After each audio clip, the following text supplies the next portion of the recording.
Friends welcome to my YouTube channel. दोस्तों बहुत स्वागत है आपके अपने YouTube channel Pritam Bhojpuri update में। अभी सही वीडियो कर दीजिए, लाइक चैनल में दोस्तों सब्सक्राइब करवा लीजिए।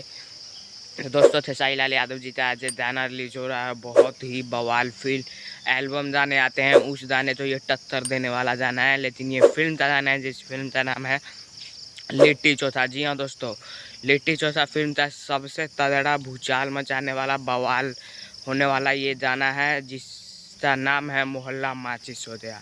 जी हाँ दोस्तों, आप लोगों ने ट्रेलर में सुना होगा, खेसारी लाल यादव जी का लुत्फ भी देखा होगा उस गाने में। तू जड़ा फुलझड़ी क्या हुई, मोहल्ला माचिस हो गया। जी हाँ दोस्तों, ये यही गाना है। तो आज इसे आरडीसी भोजपुरी पर ऑडियो सॉन्ग इसका फुल रिलीज हो रहा है, तो ऑडियो का आज मज़ा लीजिए। सबसे तगड़ा गाना है ये लिट्टी चोखा फिल्म का मोहल्ला माचिस हो गया। 5:45 के बाद अगर आप ये वीडियो देख रहे हैं तो रिलीज हो चुका होगा।